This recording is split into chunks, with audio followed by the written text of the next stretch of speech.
to Chapter Tactics, your Warhammer 40k podcast that focuses on playing Warhammer 40k competitively at all levels of the game. And I'm your host, Val Heffelfinger. Now, I know that may sound a little strange, and it sure sounds strange to me, too. A couple years ago, this was the first podcast that I was ever invited onto, an event that led me to become much more deeply involved in this community. It's allowed me to make friends all over the world and to flex my creative muscles. And most of all, it's allowed me to listen to my self-talk and laugh at my own jokes. However, I think I'd be doing you all a disservice if I didn't address, at least in part, the rhino-sized elephant in the room. If you are unaware, a few weeks ago, Pablo left Frontline Gaming and going forward is in no way affiliated with Frontline Gaming. This is not the place to get into details, and it is not my place to share them if I knew them, but if there's anything to be said about the situation, it's that it sucks. Pablo had intended to continue the show independently, but reached the conclusion that he would not be, and has decided to focus on other priorities in his family and personal life. When he shared with me that the show would not go on, I made an offer to him for it, and he accepted. And that's how we are here today. To the patrons who have stuck with the show, I want to thank you all personally. And for those of you who have lapsed or maybe left during the last month, I ask that you perhaps consider returning. We're about to kick off what I hope is not only a new chapter for Chapter Tactics, but for the whole Frontline Gaming network. It's going to be just a really exciting couple of weeks, and I can't wait for you all to see some of the amazing shows that we got lined up for you. So, to that end, I think it's time we start this show. And it wouldn't be Chapter Tactics if the host didn't talk for a long time before introducing each one of the guests who are patiently waiting with him on the line. I'm going to roll out the most recent champion of the Battle for Los Angeles Grand Tournament, Brandon Grant, on the show tonight. Hello, Brandon.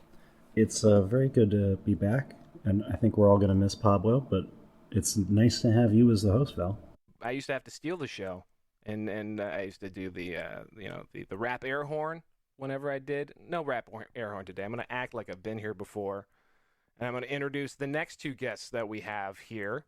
We've got Matt, a.k.a. Magikarpusedfly, and Dameki from the Dice Check podcast / YouTube channel. How are you, fellas? There it is. I got you, dude. Don't worry about it. Hey, everybody. How's it going? Today we're just going to go for a bit of a ramble, and then we're going to answer a bunch of patron questions. A lot of people want to know about the future of the show, the network, and some wonderful random questions about 40K too. So that's pretty awesome. Before we get into other stuff, though, gentlemen, could you maybe share a little bit about yourselves? I think a lot of people probably have seen, certainly Matt, the video you released, I guess, last spring. 3 guys spend $3,000 on plastic. Yeah. We need to rename it to 4 guys spend hundreds of thousands of dollars on plastic. Yeah. So we create content on YouTube and on Twitch, centered around 40K, other tabletop stuff, but mostly just 40K. And we have a good time. We have some fun times, and we try to help out new players get into the hobby as much as we can, and kind of unveil the blanket of it's a hard hobby to get into and stuff like that. So both of you guys didn't have like really a past in 40K before this. Dameki, was this like your first dive into the deep end of the pool, or? Yeah, essentially. So, like, the first time I ever even witnessed or saw the hobby, well, I think I was like 13 years old at Discovery Mall outside of Atlanta. And we were on our way to the Bass Pro Shop because for everyone who doesn't know what that is, it's like a camping, fishing, hunting store. My grandfather was on the way over there. We saw a Games Workshop store. We stopped by. The guy kind of demoed the game for us, and then my grandfather was like, "All right, this is enough of this nerdy stuff. Let's go look at some guns and some fishing rods." So, but yeah, other than that, after that, like I played Magic the Gathering for a while. And anytime you go to buy cards, that like Warhammer's there. Normally, it's also being sold in the stores. So I've always seen it and I've been exposed to it, but didn't start playing until our friend Bricky introduced us properly to the game. Oh, this is Bricky's fault. Yeah, it's definitely Bricky's fault. Yes. My girlfriend hates Bricky for all the money that we've spent on Warhammer now, so I'm not allowed to talk to him anymore. I'm kidding. This isn't just about money. It's also space, both physical and mental.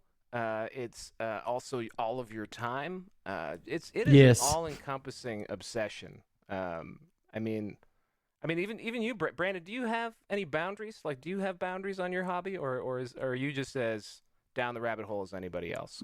I would definitely fall very, very far down the rabbit hole if I let me. So I have to set boundaries. Like right now, I have 2 armies that I own: Imperial Guard and Sisters of Battle. I've sold off my Dark Angels, sadly, but I'm trying not to let all of the miniatures take over the house.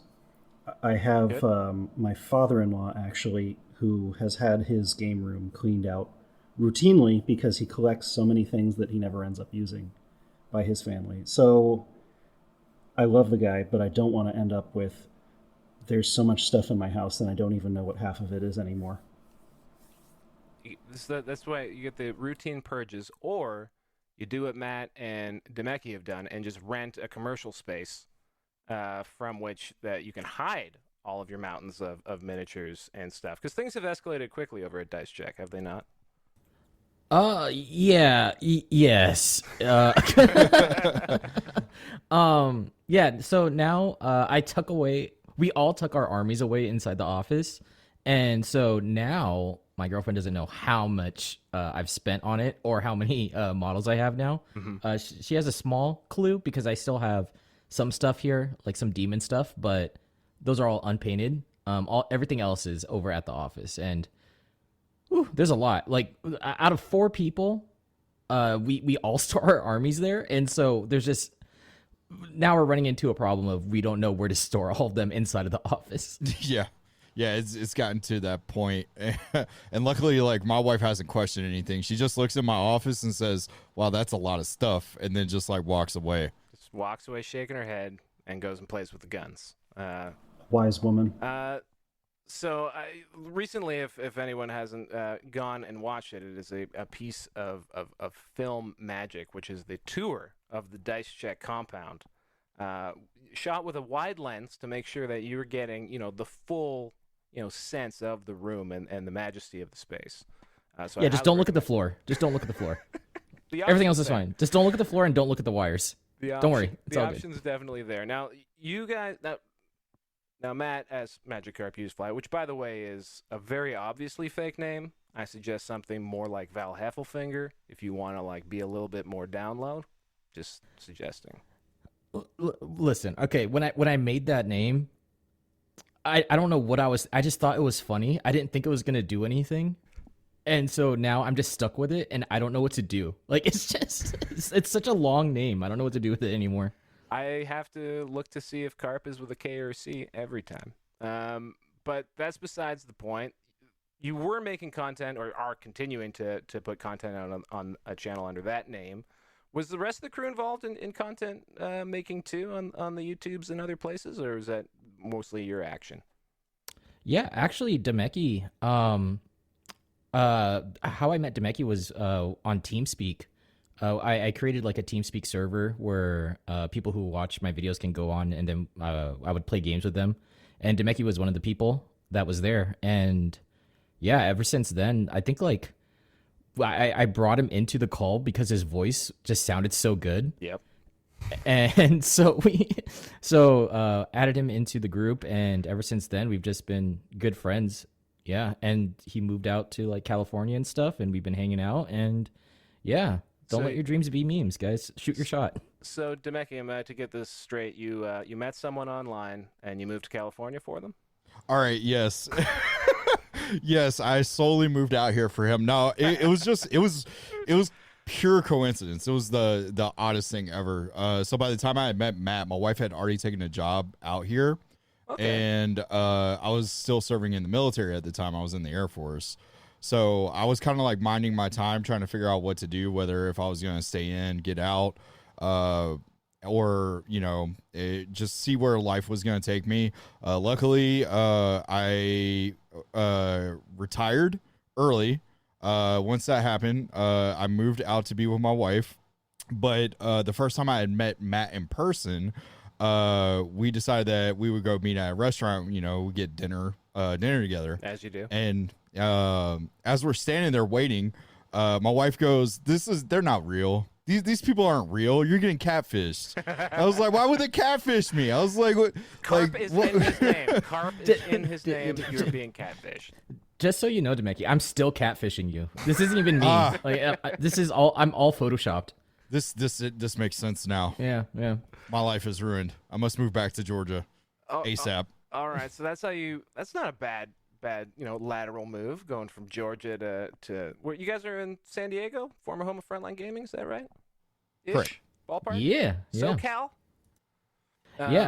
You know what's funny is that we recently joined a league at an LGS near us, and at the league we saw Reese and Pablo's names on the dock from past games. So we're just like, oh, we feel so connected.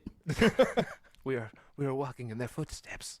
Fantastic. And then my final question on your current venture Dice Check would be, so like, you know, you guys have experience making content.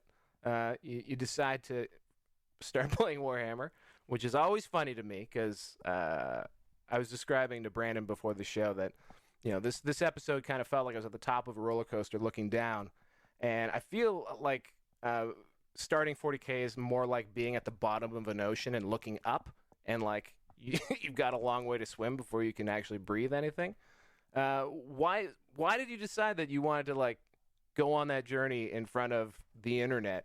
Like, what made you want to like not just make the content you were making, but we're gonna dive into Warhammer and become creators for it?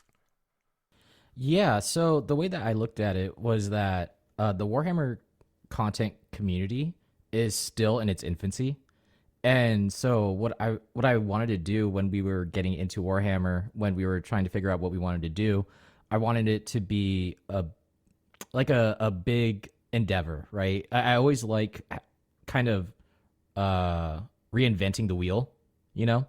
And on YouTube, I can see a lot of analytics when it comes to Warhammer and stuff, and just like content in general. And seeing the way that the content was being made for Warhammer, I was like, oh, I kind of want to go in this and try to bolster it up a little bit and kind of do, you know, like if all, you know, a rising tide raises all ships, right? So if everybody is succeeding in the Warhammer community and it's gaining so much traction at this point that like it would be crazy to not want to dip your foot into it and, you know, try to get onto the ground floor for future content when it comes to Warhammer.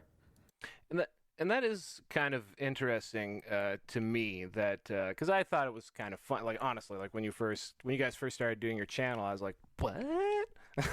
You're pivoting into tabletop games? And then I've noticed too that like other established YouTubers seem to be making that pivot as well. And I just want to toss something out to Brandon. You know, as like a longtime player, did you ever think that things would actually come this far? That like you would see, like, I don't want to call Magikarpusedfly mainstream, but you know, like I think it's starting to really break through to sort of the more, you know, general geekery out there, and sort of nerd culture. Did you ever really think that this would start happening? It never occurred to me that the people attending 40K events wouldn't need to be asked to put on deodorant. So this is all a surprise for me, a very pleasant one. And I appreciate content producers who are focused on the intimidating situation that is 40K looks cool. I don't know anything about it, or I know a little bit about it, but how do I get better, or where do I go from here? So I really appreciate anyone who's going out there and trying to make it easier to get into this hobby. Yeah. So if you guys want to go on the journey, Dice Check, and there's also going to be some more talk, I think, about that. There's some good patron questions, I think, for you guys coming up towards the end of the show. Got a lot of, this is going to be a pretty heavy patron question focused episode, folks. And that's not just because I'm pandering, although it's largely because I'm pandering. It's also because there's a lot of open questions right now about the future of this show, about the future of the network, about apparently how to build a really effective Slaanesh army. Some of those questions we'll answer in a lot of detail. Stay tuned to find out which ones. Before we segue over to talking to Brandon about some really great event results that he got, I just wanted to shout out the fact that my boys are now men. They have grown up. They've gone from piddly Strength 3, Toughness 4 models in 7th edition, and then they reached adolescence in 8th edition, and now the Orcs are fully fledged Strength 4, Toughness 5 men's. They're not boys. They're men's. How do you guys feel about that? I think that they should change their names to Orc Mans instead of Orc Boys. Exactly. I think that that's an oversight from GW. But dude, seeing a T5 Horde army is terrifying to me. From a design and game balance perspective, I actually think it's really good.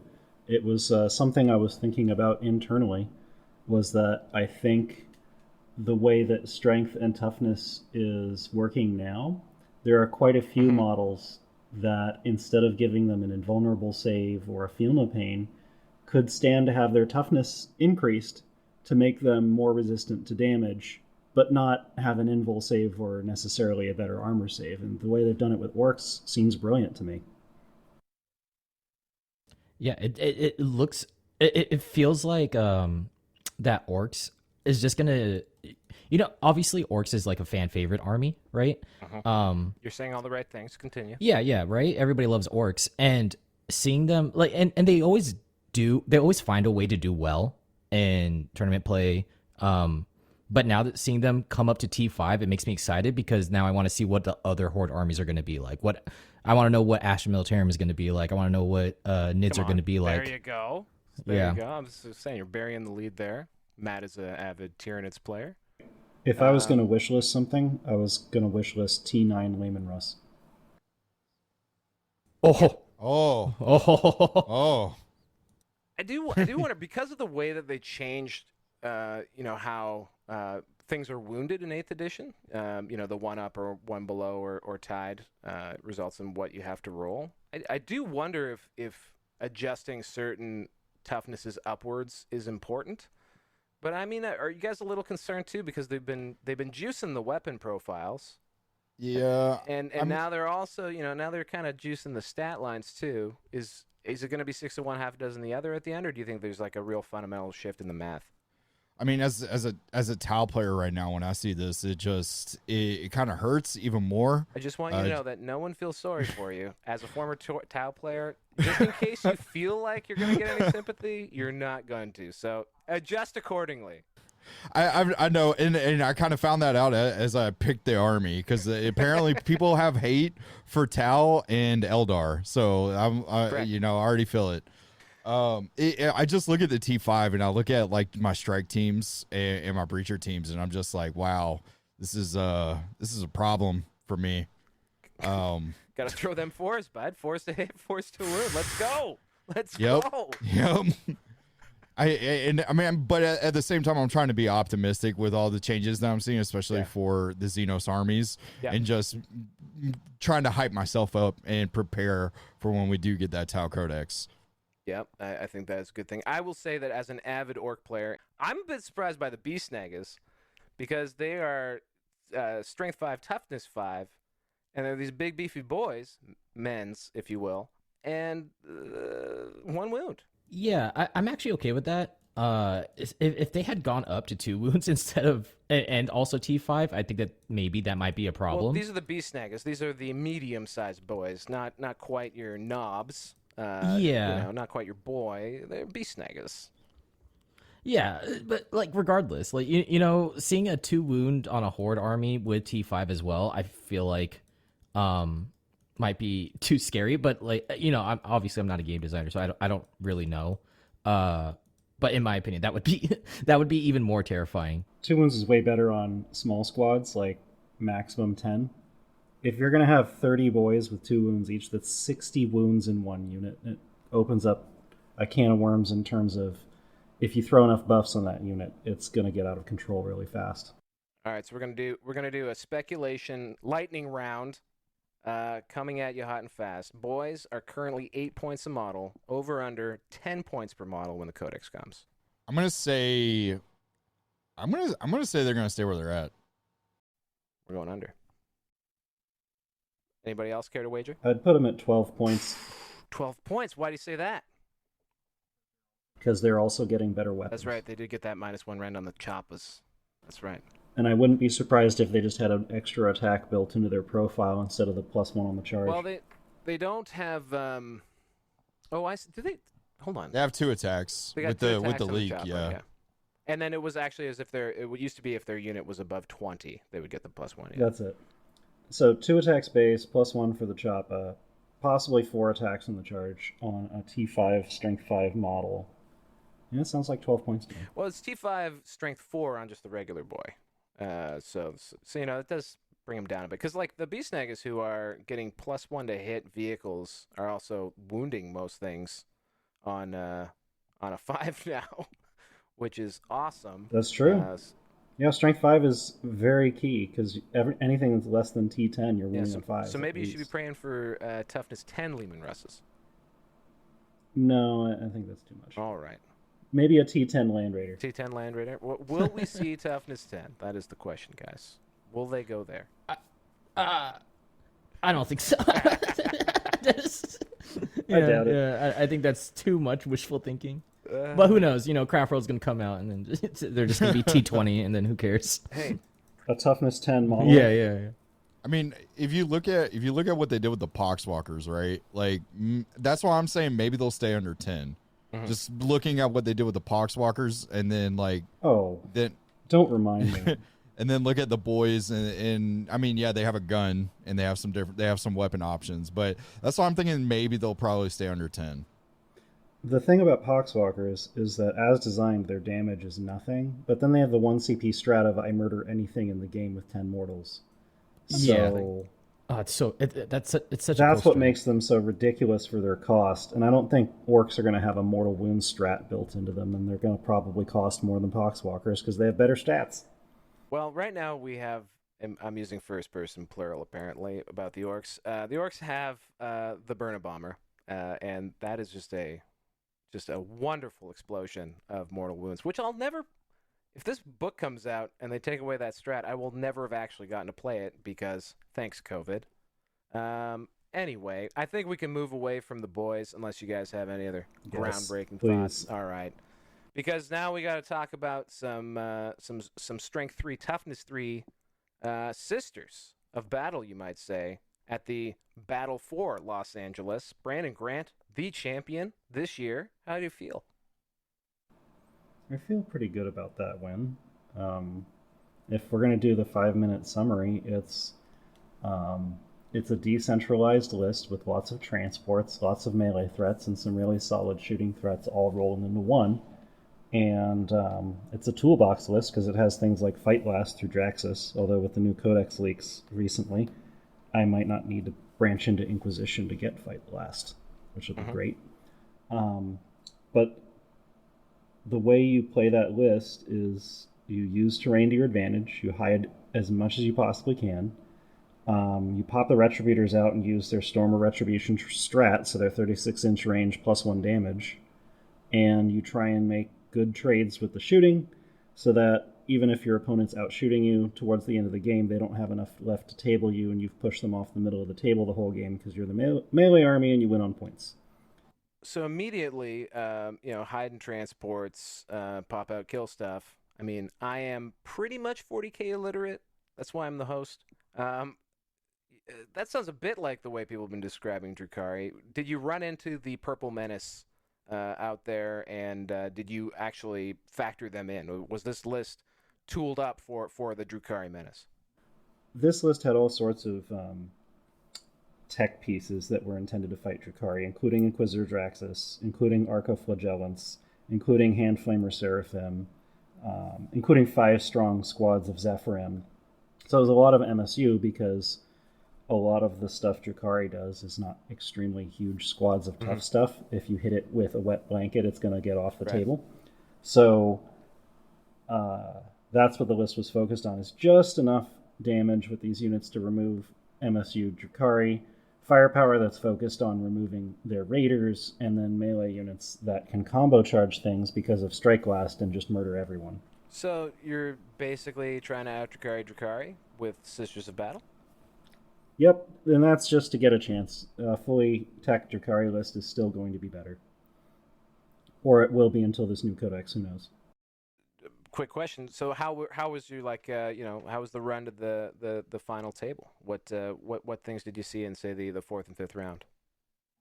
The fourth round was a mirror match into Sisters, and he had a list that mine countered hard. So he had a lot of mortifiers, and was Valorous Heart for Ignore AP1. And he looked at my list and said, "You don't have any AP2." No. So basically, his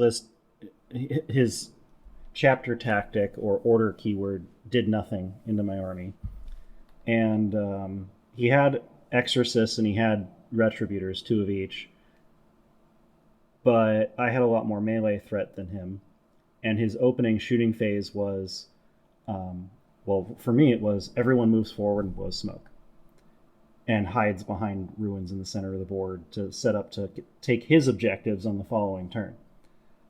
On his turn, both Exorcists pop out, and a Retributor squad pops out and pops Storm of Retribution, and I think he pops a Rhino. 2 Rhinos. Yeah, pops 2 Rhinos. Everyone gets out safely. And then on my turn, both Exorcists go away, the Retributors go away, and the last squad of Retributors gets bad touched by Repentia, and I take all his objectives away from him.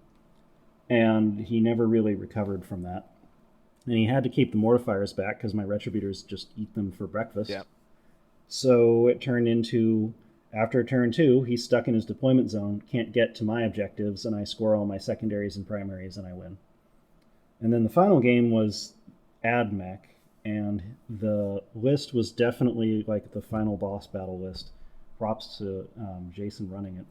It was very well crafted. He's very good with it.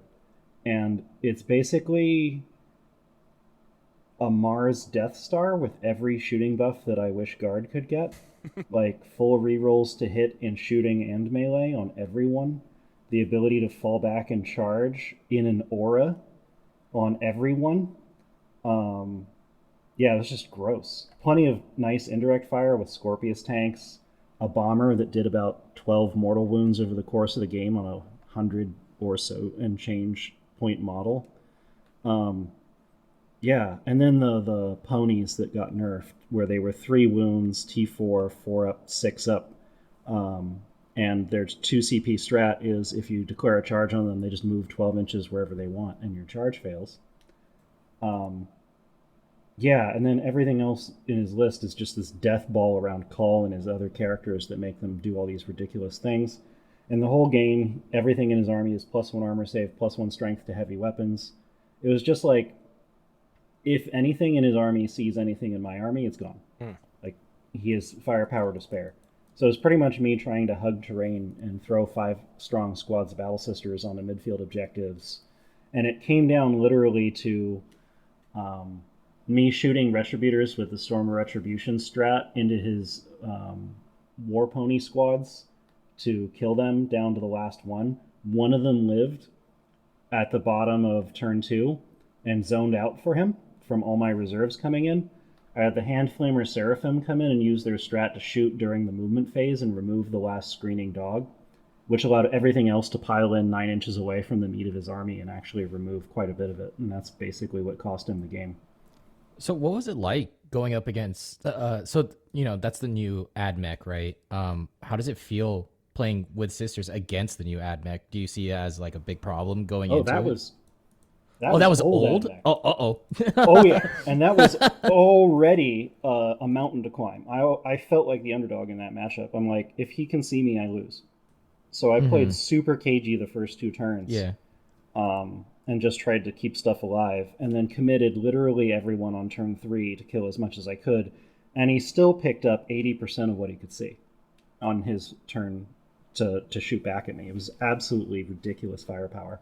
And I think at the end of the game, I just had some characters hiding behind a box on an objective on one side, and he didn't have enough indirect fire to kill them, and that was the game.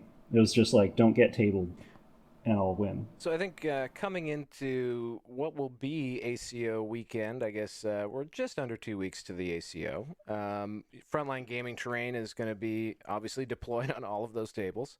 We were talking a bit pre-show about terrain and density and boxes, and I just wondered if maybe you can give some quick thoughts on the state of terrain for a lot of TOs who are getting back into things after a long layover.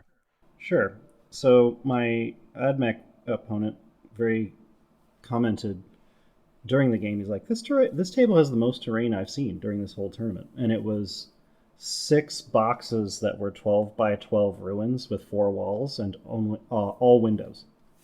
No, that's not true. It was 2 boxes that were 12 by 12. Everyone has windows with 3 levels that you can't actually place models inside because they're closed. And then 4 reasonably L-shaped pieces, but with huge pieces of area terrain on the base jutting out from them, so they're actually hard to hide behind for obscuring. So, quick question, just on the boxes piece, because there's no actual, there's really no rules in the BRB for, a traditional ITC box. So how were you guys ruling them? What were you playing them as? Obscuring ruins. Okay. So you can move through them if you're infantry, otherwise you can't. So you guys were doing magic boxes? Pretty much, but if you're inside of the box, you can be seen because all the windows are... Yeah, because it's windowless, right? Yeah, pretty much. It's just open everywhere. And you couldn't actually hide an infantry-sized model anywhere inside these magic boxes and be out of line of sight. That's how many windows there were. And trust me, I looked at them. I'm like, can I hide a character? No. But the big thing is that both of them were sort of touching the fronts of our deployment zones in a hammer and anvil style, which is where you start on the short edges. And his big death ball all just had to toe touch that ruin and they can see through it. So it's basically not there when he doesn't need it to be. And then in order to win the game, I think all he had to do was move everyone to the center of the board and toe touch my home piece of terrain that was at the front of my zone. And there would have been nowhere on the board that I could hide. It would have just been, you can charge me. I'm going to kill you in Overwatch with 1 unit. And then everything that doesn't die is going to fall back and heal twice and then shoot you anyway. So, yeah, it's an absolutely brutal army if he can get line of sight to me. Do you think that was a mistake by the TO, not making to where some of those things didn't have the windows? No, I think it was a local gaming store that's still using 8th edition terrain and hasn't had any events in 9th edition really because of COVID. So this is a new thing for them to go into 9th. And that would be my comment for their terrain is think about updating it to include thinner pieces of obscuring terrain. Otherwise, if they're big enough, if you're hiding, you're not threatening anything unless you're a 36-inch range. And Hey, Dameki. Yeah. There's hope. Yeah. On the other side of an impenetrable box, just where Tau wants to be. There were also some crates in midfield, and my rhinos were just barely too tall to hide behind them if he moved close enough. Now, in that event, were there ever any ruins that had boarded up windows or anything on bottom floor? Every ruin was totally transparent if you were touching it. Wow, that sucks. Yeah, it does. That's such a huge problem in 9th edition too. Like 9th edition, even GW made there's keywords now for terrain and stuff, but having no windowless on ruins on a board, that doesn't make any sense. Like at least have maybe 2 ruins that have that's boarded up at the very least, right? I will be very interested to see, because I mean there were some pretty standard conventions during 8th edition that basically everyone actually by the end, literally, including Warhammer World, observed the bottom floor of ruins block line of sight, and that was just a thing that had to happen in order to make it a little less everyone dies. You guys are making me think there was the old ITC Tau terrain. Yeah. One of those pieces of terrain was basically you can't put anyone in it because the levels are too small. And we're like, we agreed, made a gentleman's agreement at the table. We're going to treat it like infantry can go inside, just place them on the roof. And we'll treat these walls as impassable or impermeable. You can't see through them. And we'll treat these walls as totally transparent. So we just house ruled that piece of terrain to be reasonable. I know, for example, at the ACO, the rules going into it are you agree with your opponent, what the terrain features are. I'm hoping that there's going to be some more specific direction than just that, and especially with, and we'll talk about this in the patron questions, but the Games Workshop's coming out on the road. They got their tractor trailer and they're going to go do some events. So, I'm hoping that event will start to, come up with some canon solutions for some of the conundrums that we're facing in sort of the tournament scene right now. Yeah, I just highly encourage TOs to ask your most veteran local players for advice on how to set up tables, and wherever possible. Some of my favorite events, for example, have put out cards that list what every piece of terrain should be regarded as and how to resolve it, and the terrain has positions it's supposed to be in, and the TOs come by and make sure everything's where it's supposed to be between rounds. Like, that's incredibly useful because you don't end up with these skew tables where somebody shoved everything to one side so they could put their army on the table, and now you have no idea where it's supposed to go. All right, I'm gonna move us along off of terrain, but congratulations, Brandon. I think that's super cool that you bagged one with the sisters. And so why don't we go right into a pretty topical thing, which is chapter approved. Went up for pre-order, I suppose, this past weekend. Interestingly, I don't think there's been any official release review copies for chapter approved. Don't know what that means, but there has been leaked versions of it, and in fact, Games Workshop also copped to, because of how their release schedule has been jumbled up quite a bit. The fact that Grey Knights and Sisters of Battle, I believe, are revealed. Their new points amounts are in there, so there's a PDF covering them until their book drops. At any rate, with chapter approved, just maybe a couple of hot takes before we move on. Anything really strike you as being a big deal points-wise as far as adjustments are concerned? So points-wise, I don't see a lot of stuff really shaking up anything. There's some cool point drops for some armies, but really, these points values were from like 6 months ago, right, or something like that. Potentially around there. So I don't really see nothing stuck out to me when I was looking through them on anything that's groundbreaking, if that makes sense. Yeah, I didn't see anything except the possible Raider points update leak, which seems fake to me. I would say almost certainly fake. I would hope so, because that just seems over the top to me. I think Matt, you touched on something where just the way Games Workshop still does their rule set, and the fact that they're tied to paper, does make it hard for them to be particularly nimble. I'm hopeful maybe they'll start errataing chapter approved or the Munitorum field manual. But Dameki, you got to be thrilled though. I know you were saying that you're really fired up about some of the breaks that Tau caught there. Oh man, dude, let me tell you, Tau XV9 hazard suits. Look out! Went down 5 points. Mm-hmm. Shield generators went down 5 points. Yep. And the Riptide went down 1 whole point. Is that real? That's what I've heard so far. Uncorroborated. That's just a troll. That would have to be a troll if that's actually a real thing. I also saw with like Quins that they dropped the solitaire by 2 points.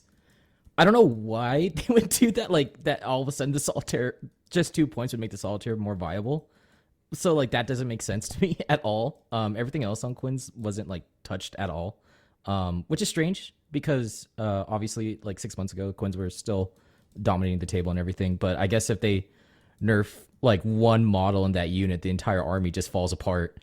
I think the entire range is 9 data slates or something. Yeah, it's like 8 or we don't count the void. The what's it called? The teleportarium thingy, webway gate. The shield, yeah. The gate we don't count the that. Rune gate or whatever it is, yeah. Yeah. The thing that people usually just use as a aesthetic terrain piece.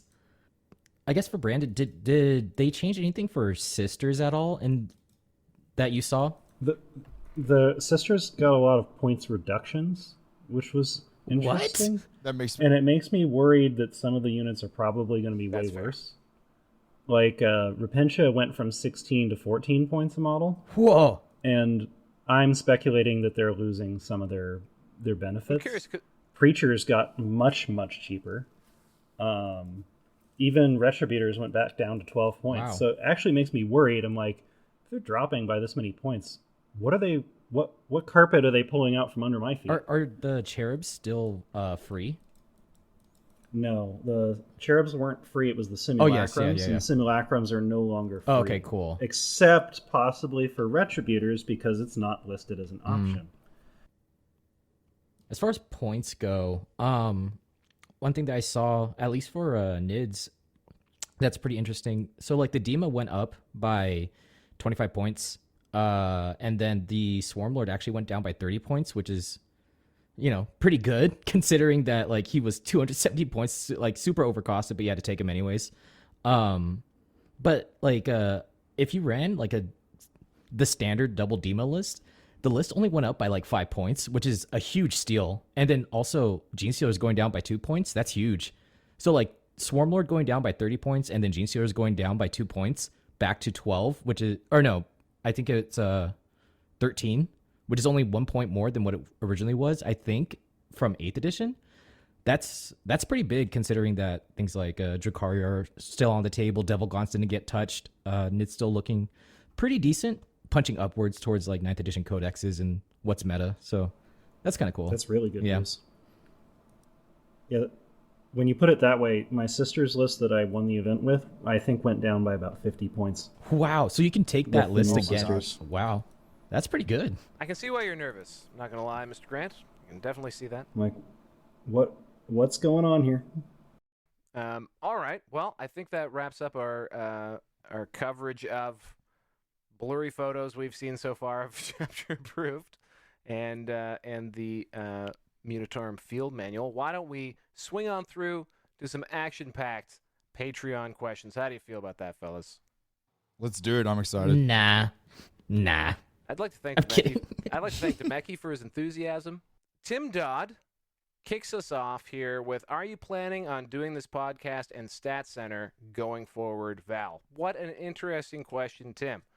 So Stat Center, of course, with my man Peter the Falcon Colosimo over at 40kstats.com. We will be starting back up. We're shooting for the Monday after the ACO, which would make it Monday, June the 10th, everybody. Monday, June the 10th, because I was ready with that answer, is when Stat Center should be coming back.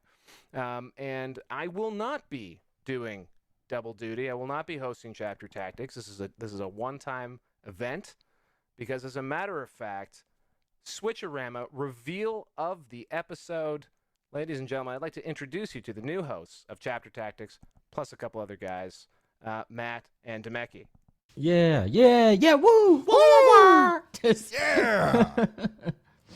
So the reason why I thought that you guys would make such a really awesome fit is that specifically, I think at its heart, this is always meant to be an accessible show, a fun show, and something that people who are, looking to get better or getting into the game, or are just, approaching it from a more relaxed point of view, I think can really listen to Chapter Tactics and enjoy it. And so that's why I thought you guys would be a really brilliant fit. What do you think of that? Are you guys excited to take on the mantle? Yes, and also nervous at the same time. Honestly, when I was getting into 40K and I was trying to find out like more information on how to play and what I need to be doing as a new player, Chapter Tactics, I listen to their podcast like all the time. So now that we're like helming it, it's kind of like, surreal at that point, right? Mm-hmm. So yeah, we're extremely excited about it, just because we're huge fans of the network anyways. Yeah, and we're really pleased, I think, and lucky to have you guys and your enthusiasm. The next question kind of dovetails with this one from Robert Frankowitz. Will there be any bigger changes in the format? Will there be an animated floating servile skull in every episode? Because I need that in my life. I'll get to that question later, Robert. But how do you guys see the evolution of Chapter Tactics with how you would like to present it? Yeah. So for the servo skull thing, dude, you know what? We could just take pictures of Val and make an intro like Bill Nye, where it's just like his head in just different positions, like rotating around. That'd be kind of cool. It's just I like that you went straight to Bill Nye there. Yeah. What's your vision on the direction for the podcast? Yeah. So, obviously, what we're going to be doing is creating a visual medium for it as well to be paired with the audio medium. So we'll be streaming it live every single Tuesday, I think. Probably introduce more stuff to get more people involved in the competitive scene, kind of like, like what we said before, where we unveil how the competitive scene isn't something that you should be afraid of. Going to events isn't something that you should be afraid of, and talking to like these players that have a great understanding of how the events work, and showing you guys that even though we are new, we're still interested in going into the competitive scene, and how it's still a welcoming environment, even though the general consensus of it to some people would be that it's scary. Yeah. The main thing is that we want to appeal to both, current veteran players and also new players, but mostly focusing on newer players getting into the hobby and just looking for some extra tools to put into their toolbox while playing the game. Kelsey Ito, there will be a couple questions from Kelsey, but he touched on literally what we just talked about, which is, are any plans to stream this another podcast on the Twitch channel? And if so, will you be bolstering it up, adding some more channel point rewards, emotes, layovers, etc.? Well, for us FLGN folk, we'll be kind of learning as we go, so I will definitely be looking to make sure we take advantage of as many fun things to generate interaction and more interest for our live streams, our live portion when we're actually recording the shows. So absolutely, but it's going to be a learning curve for us. For you guys, do you get into that wacky Twitch stuff? Like you guys have like a siren go off when something fun happens? It's just you going "Wah, wah, wah, wah," and that's what it is. Before we start the yes, like that. No. What we do for the streams is that we have the podcast section where we do the recording of the podcast of Chapter Tactics. And then before that, we have a pre-show and a post-show. So the post-show, we can answer questions. So if you have questions for the people that we have, like any guests that we have of the experts or anything like that, you guys can ask those questions and we'll answer them as the post-show. So then the actual meat of the podcast doesn't drag on for too long. And then we have a pre-show where we talk to the chat. Great. Yeah, and we bring our own flavor into the pre-show too. We talk about either something that we might be having to drink that day, or we do recipes. That's one thing that we've actually been doing. Very nice. Well, hey, breaking new boundaries in 40K content. That's pretty awesome. Brandon, do you have any questions to grill the new hosts with? I actually was going to comment that I really liked the way Matt described the show, in that tournaments can seem extremely intimidating, especially if you've never been to one. And I would love to be involved with any content producer who wants to make that far more approachable and wants to encourage people to try something new and stretch themselves. So I'm happy to be a part of this. You just let me know. Let's go! Right on, everybody. All right, so Kelsey asks another question. If you had an unlimited budget, what would the future of the Frontline Gaming Network look like for you? And I mean unlimited, like making Bezos get you coffee unlimited. Well, Kelsey, if we're going to have that kind of ridiculous no restrictions applied to the question, then obviously I'm buying Games Workshop, I'm buying Amazon, I'm buying everything, and the game's no fun. So I'm going to add some restrictions onto this. And I'm going to say, what if we had, I don't know, a budget? What if we had some money to work with? I think the first thing for me always is investing back into the show and just trying to get them to as high quality and professionally produced as we possibly can. Recently, I put out a call for people to help with producing, so being the person who actually runs the live show, editors and contributors, because right now this is not a money-making operation. We need a lot of volunteer help, I think, to meet the ambition and goals of the network going forward, and so we're going to depend on the help of volunteers for a little while here. But I would say that if we had a budget, first thing is making sure content creators actually do get paid for their work and, for the efforts and artistry that goes into this. After that, it would be getting out to as many events as possible each and every weekend if we had that kind of a budget. So that way, every week we have a really nice cycle built around a marquee event where you're going to get great coverage. It's entertaining. It pops. It moves around between different tables, graphics, overlays, fancy stuff that you see when you watch sports or any other live produced type of show. I would love to see that. I'd like a streamed game of 40K to a layperson or someone watching it to make it look like they're playing an RTS game. I'd love for the visual medium of broadcast live 40K to be much more engaging, and actually we're taking some steps to actually get the tools that will help us get closer to that kind of a goal. Yeah, like that's honestly what I would love to do as well. And it feels like that we're getting closer to that, especially with technology catching up to us now. Rightful Ruler, huge. That's huge. If every streamed content creator for Warhammer can get access to that, they can. Oh man, dude, that's gonna be a game changer right there. Absolutely.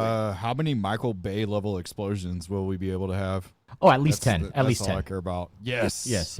So what they're talking about obviously is Rightful Ruler is an app that allows AR or virtual production to be brought into broadcasting 40K. So we'd be able to draw graphically exact measurements on screens, threat bubbles. You can put labels and all sorts of stuff that looks magically floating in the air on the screen. It's actually really cool. It looks like the players are interacting with holograms.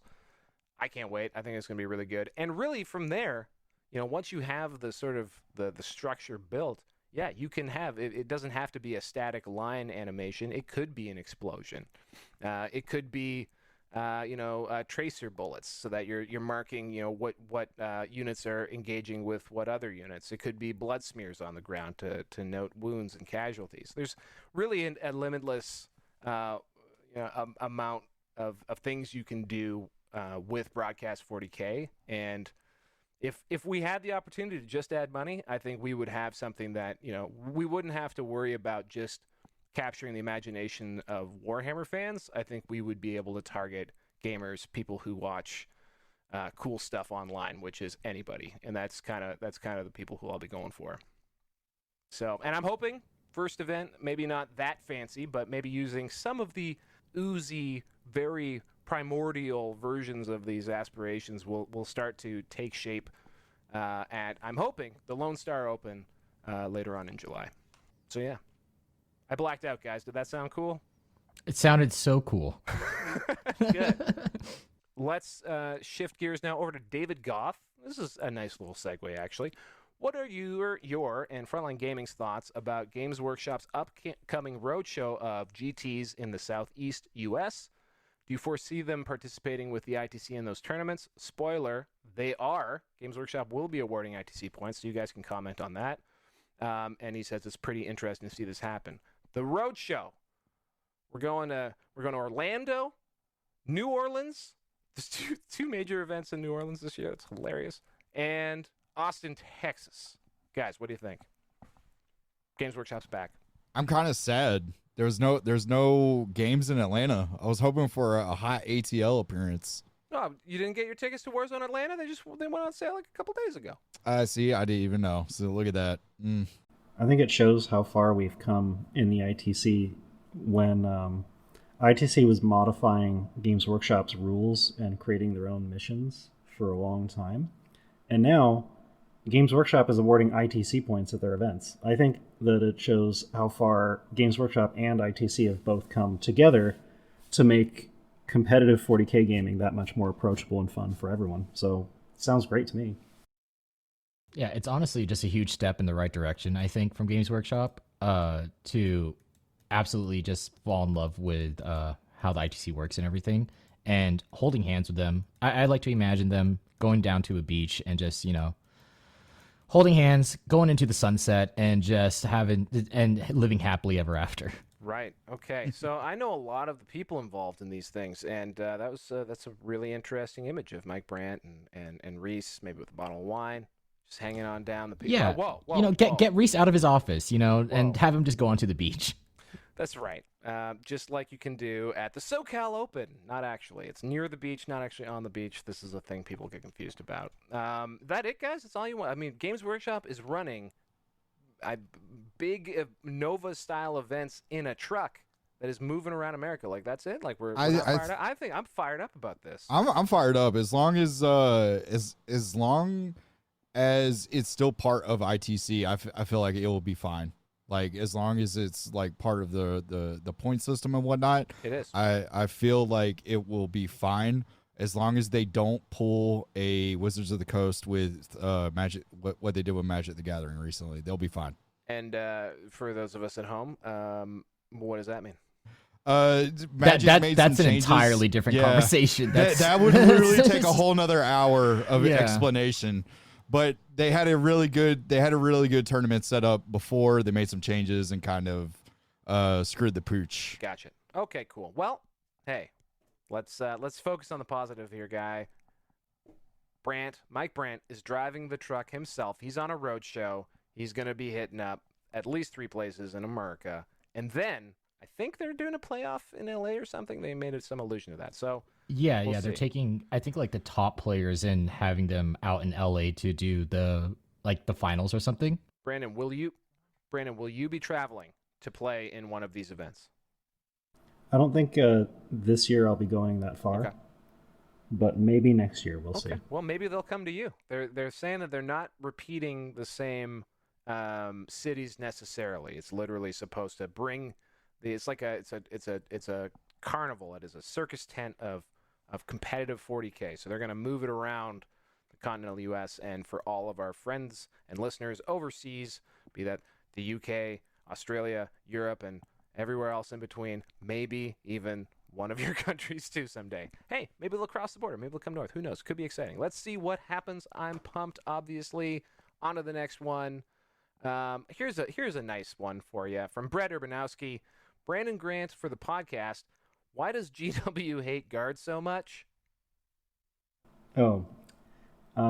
We've covered this slightly in the past, and if you're not already part of my Facebook group discussing guard, it sounds like you are. You should send me a request to be added. Mm-hmm. But I wouldn't say that they hate guards so much, but I would say that they're trying to leave them in a place where they're reasonably playable, not at a tournament level necessarily, but they're trying to leave all the fixes for a codex, it seems like, because the latest chapter approved pretty much kept them as they are. Mm-hmm. And there were a few things I was hoping to see in adjustments, but mostly it was Super Heavies went down 20 points. The Krieg Death Ponies are actually a reasonable cost now. Not much else. And I think structurally, there'll need to be some changes to guard in terms of how things perform to better suit ninth. And so far, you can fill it with allies. So that's my answer is, I don't think GW hates guard. I think they have big plans for them in the future, but they're holding off until a big release is ready.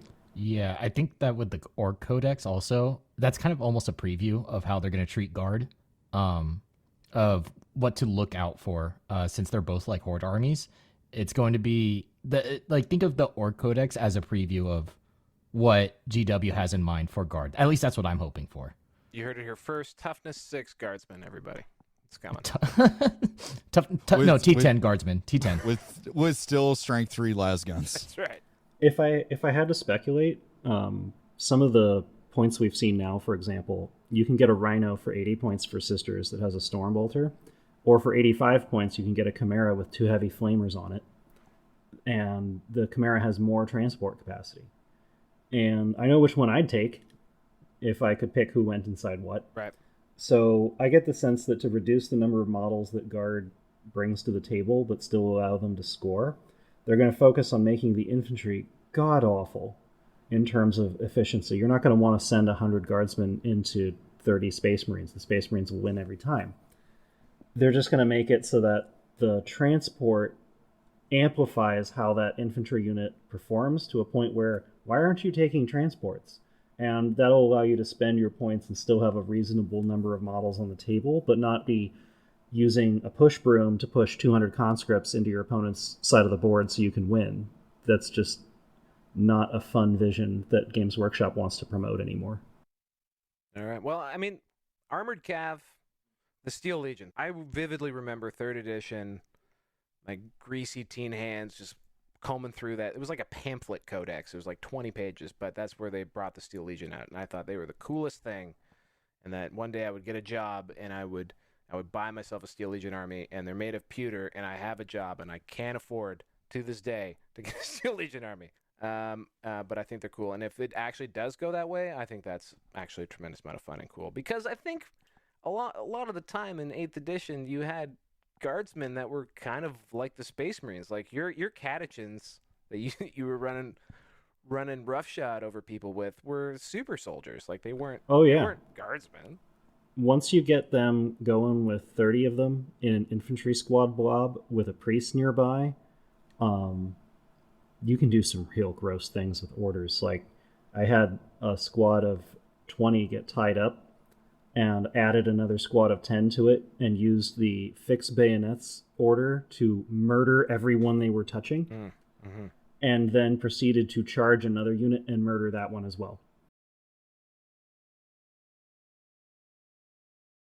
So going on to the next question, Jason Danford, Nathaniel Henning asked questions about Chapter Approved, which we've already covered. Alexander Vincent McDonough asks very specifically, Dameki, my question is, how would you guys optimize a Slaanesh demon army? And I jokingly said that this was a softball question because I'm not going to lie to you, Alexander. I have no idea how to optimize a Slaanesh army. But maybe one of you guys got any ideas? Definitely Matt. Matt is definitely one of them. Matt is building his Slaanesh army right now, and all I know is that it required him to get 3 Keepers of Secrets for his build. Okay, so like Slaanesh doesn't have a lot of data sheets to like work with, but the data sheets that they do have are really good. Mostly you just want fiends. You want like 9 fiends. You can run it with 6, but you want the max amount of fiends that you could possibly get, just because they stop any type of fallback. And Slaanesh loves being in melee combat all the time. It's like Rorschach from Watchmen. You're stuck in here. You're stuck in here with me, not I'm stuck in here with you. So you want to just kind of do that all the time. Grab some keepers. You could run either mass keepers with like 4 keepers, or you can run mass demonettes with a contorted epitome and what's it called, Celesky. That would be extremely good as well if you're just looking for mono. If you're looking to do also souping with other chaos, then you could definitely run some stuff with even like Magnus if you really wanted to, with K-Suns, and just advance up the board. Try to get in and hopefully not go up against something like Guard, where they can just reroll all hit rolls against Chaos, and then you just feel bad that you lose to Guard. Yeah, let's hope that with the new codex that Guard get, that strat gets changed. It might be on the list. And finally, guys, I think this is a great one to somewhat end on, from Paul Yunson. Since the guys at Dice Check are relatively new to the 40K comp scene, what was the thing that intimidated them the most about it when they learned about it? Yeah, so when we first learned about it was still during 8th, and the thing that I was kind of struggling with was that there was like 2 different sets of rules, right? You had match play from GW, and then you had the ITC side with the ITC packet. So that was a little confusing for a new player at first. I was like, I don't, why are there 2 different things that I need to know? But now, especially with 9th, I think the scariest thing is just going back into a building with a bunch of other people. Honest to God, that's probably the more scary thing. Because, like, I mean, we've been in a bubble, literally, this whole time in 9th, and we've been playing against each other, and, like, you know, we're just friends playing against each other all the time.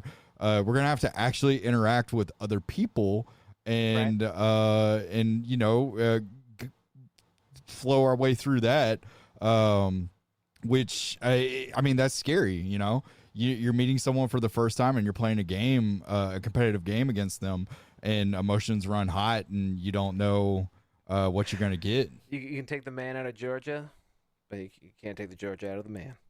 Exactly. For me, I wasn't afraid of the competitive scene. I think it was just bad timing in the sense of COVID happening. Right.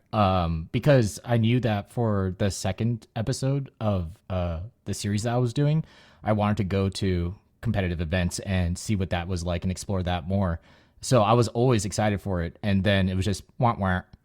Too bad. Yeah. Like, What you're saying is that you're never scared.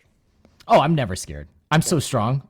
I'm like Master Roshi, and I just Or Batman. Yeah. Master Roshi and Batman if they had a child. Right there. Yeah. And that's why you guys are Chapter Tactics Returns. That's why it's coming back. Brandon, any thoughts? You remember your number one fear coming into competitive 40K? I was excited, man. I remember I wasn't so much nervous as just pretty open and honest that I would screw up and just had a blast. So I have no qualms. What about you, Brandon?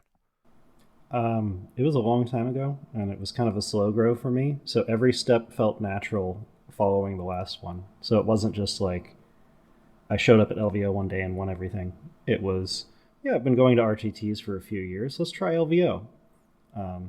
So I don't know. I think I just, for a long time, did Garage Hammer and was very casual and slowly got better. And then started playing at tournaments, and it just felt like a natural progression. So there was never that moment of, oh, I shouldn't go. It was more like, there are big events. Why would I want to go to that?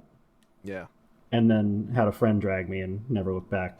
I would say that, dear listeners, as people who are tuned into a very tournament-positive network of shows, I hope that you hear the enthusiasm, that you do give going to events a try. Once you feel like it's safe and you're ready to get out there and see other people. One of the main reasons why I think it was so easy and I was so fired up about going out and playing in one of my first Warhammer tournaments. And I'm a person who was pretty I don't know, self-conscious about playing with toy soldiers in public. But I was so fired up about it because of guys like Reese and Frankie and Jeff Robinson and even Pablo and people who were out in podcast land who knew each other from events and were out there and just had this infectious enthusiasm. So that's really why I'm talking to you guys at all on the shows that I do, is because of these events and how much fun I've had going to them and being a part of that community. So if you had community on your bingo card, it took us until an hour and 22 minutes, but we did say it. Community. Yeah. I'm also looking forward to just going to any kind of event and just losing, because it's so much fun to lose in games, and I feel like that a lot of people don't take that into account. It's fun to lose because what you're doing when you're losing, if you do it correctly, then what you're doing is you're just making yourself a better person by learning how to deal with losing, and then also learning what mistakes you're doing. So even if you do lose, it's fun as long as you have the right mindset. You know what I mean? And you can always fail upwards. You know what I mean? That's hey, How to Lose is a great show concept. I feel like that's something I'm gonna park. We're gonna use that in a future episode because I think learning how to lose is really, really, really an important skill. Yeah, that sounds like a wonderful topic to me. Yeah. All right, guys. Well, I think we did it. Woo! Pew, pew, pew, pew.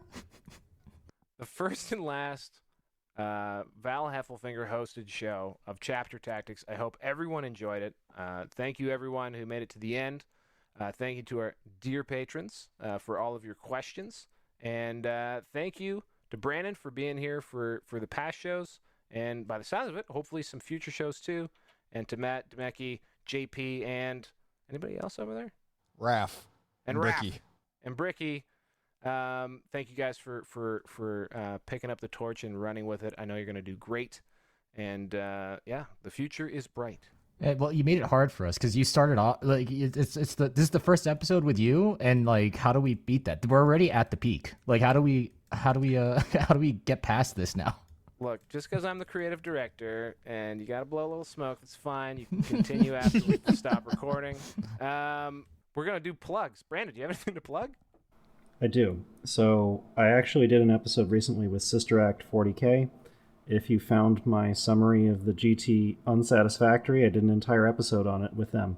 So go check them out if you're interested. That's the Sister Act? Sister Act 40K. Yeah. That's great. That's a great show. I have listened to a few episodes from them.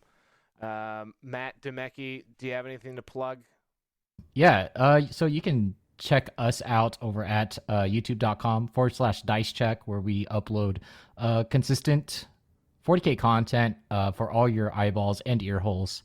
And also on Twitch, twitch.tv/dicecheck, where you guys can watch us do live battle reports and any type of podcast that we do. We do live battle reports every single Saturday at 2 p.m. Pacific Standard Time.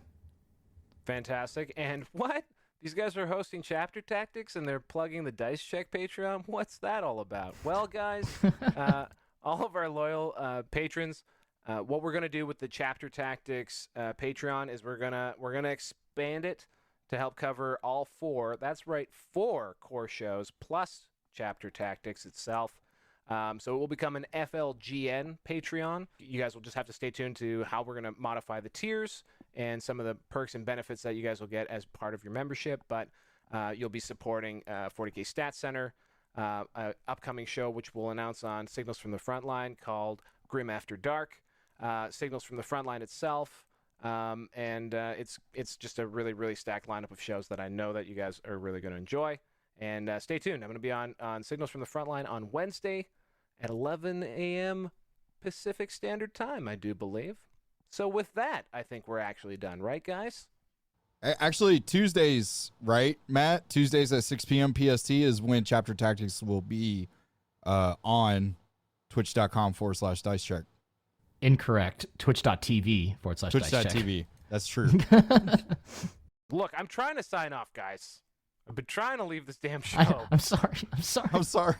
Try to give it to you. You won't take it. Take the baton. You know what? Run with it. We all want to keep talking to each other. I think that's a good sign. That's a good sign. All right.